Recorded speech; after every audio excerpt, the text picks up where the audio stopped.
think I had enough. All this money got me acting up. Okay, so first you're going to take your cucumbers and you're going to chop them up into medium-ish size pieces. If you chop it too thin, when the vinegar sits in it, it's going to make it really mushy. And I like my cucumber salad to be kind of firm. This is going to make 4 servings, but if you don't want to eat that much, I would only use 3 of them. But then you're going to have to figure out what you're going to do with the rest of the cucumbers because I don't have another recipe loading after this. Oh yeah. Oh, you won't. Chopper style. Chopper style. Next, I'm going to take those sprinkles tomatoes and put the whole container in. We're going to take 9 mini sweet peppers and we're going to de-seed them. You do that by taking a small knife, cutting around the perimeter of the stem. Then you'll see that I can just pop the stem out and then open it up and you'll be able to take the seeds out and set all of those to the side. If you give it a little shake once you take the stem out, most of the seeds should fall out. Now we're going to go ahead and we're going to cut all of our mini peppers down. I don't have a uniform way of cutting these because I like to have different texture in the salad itself. But if you like smaller pieces, cut smaller pieces. And if you like larger pieces, cut it into strips. It's your world. You see how I am going to show you that I do clean up in between. I'm washing my cutting board. Very demure, very hygienic. So I don't want to hear nothing in the comments about you not seeing me clean anything up. I'm going to take some cabbage. We're not going to use all of this cabbage. I actually have another recipe. I would say I probably used about 1/4 of it. But after I finish with the whole recipe, I really wish I would have used just a little bit less cabbage. We're going to go ahead and chop that up. Okay, wait. I know you're seeing all these ingredients and you're probably about to give up on this recipe, but hear me out. Just hear me out. I'm going to take 2 tablespoons of this garlic mixture that I have, which is minced garlic with spices and red pepper flakes. I'm going to put that into your mixture. Then you're going to take 1 tablespoon of ginger. This ginger is just regular ground ginger. It doesn't have any extras added to it. After you finish with that, you're going to need to get your rice vinegar. And with the rice vinegar, I started out with 2 tablespoons because when you start to mix your wet ingredients, the flavor can get overpowering. But I realized that I needed to add another tablespoon. So in total, I have 3 full tablespoons of the rice vinegar mix. After that, I'm going to take coconut aminos, which is a good substitute for soy sauce. But if you like soy sauce, you can use soy sauce. And I'm going to take 2 tablespoons of that. Also, later, I ended up adding additional 2 tablespoons of the coconut aminos to the mixture. And then you're going to take 1 tablespoon of toasted sesame oil. And I ended up adding another one of that as well. And then I'm going to take 2 tablespoons of honey and add that just so that I can have a little bit of sweetness. I also added a little bit of seasoning. The seasoning that I use is garlic powder. Even though I like the garlic taste. It's just garlic powder, nothing added to it. And then I have some pepper, which I grounded up and added to my mixture. I took just a little bit of salt, just a dash of salt. I feel like that helps break down the vinegar and it's going to create a better marinade to it. So just a dash of salt. You can omit this part if you want to and do no salt. You're still going to get the same flavor profile.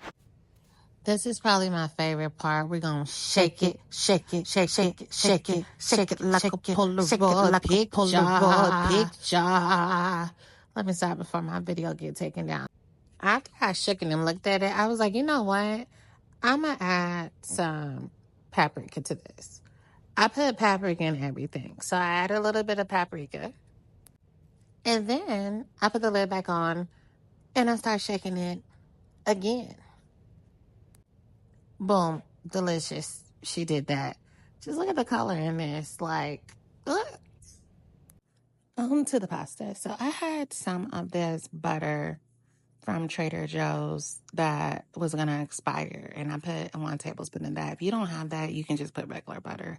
Then I'm going to take what's remaining of my garlic mixture, and I'm going to put that in the pan. I would say it's probably about 3 tablespoons. On medium-high heat, you're going to cook that down until it starts to become fragrant. I know I say that a lot, but literally, you're going to start to smell the garlic intensify.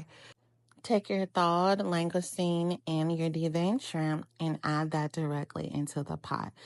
This is my first time using langoustine, which is really good, but it does have a slightly different cooking time than the shrimp. And I felt like I slightly overcooked it, especially when you're reheating it.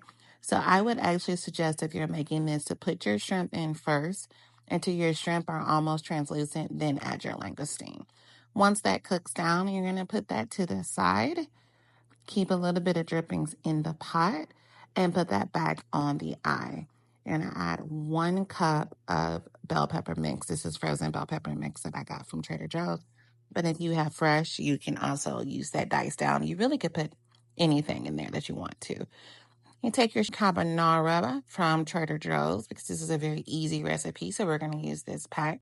Make sure that all of the little noodle pods are facing down in the pot, and then you're going to want to cover that. I'm still on a medium-high heat this entire recipe. Every now and then, I'm going to take the full frozen noodles and flip them over to make sure that everything gets cooked evenly.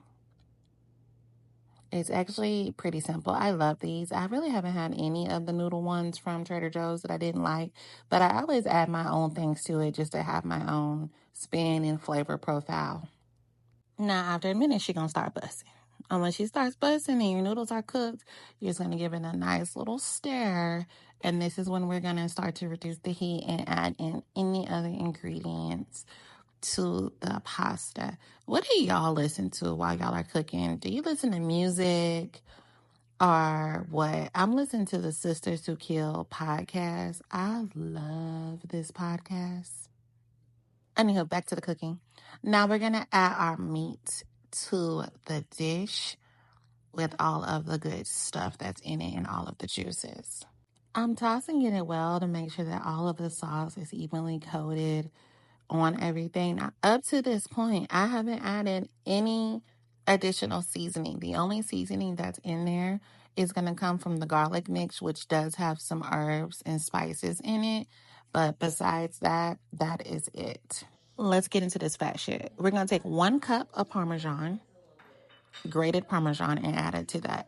Honestly, you could do any Parmesan.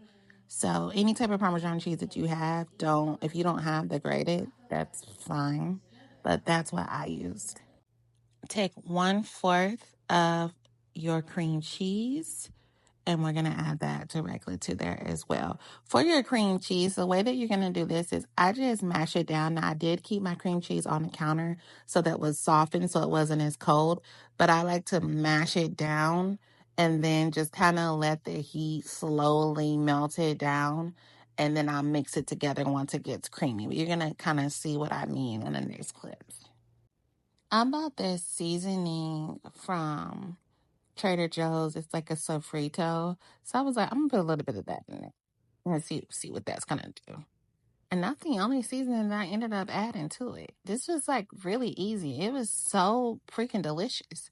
So get that one more good mix in just to get your seasoning in. If you want to do different seasoning, do it. The only advice that I have with your seasoning, especially when you're trying to be healthier, this is not just about losing weight, is be careful of anything that has salt in it. Try to go salt free with your season as much as possible. This is delicious. Look at it. Look at it. Look at it. Look at it. Oop, oop, oop, oop. I got excited.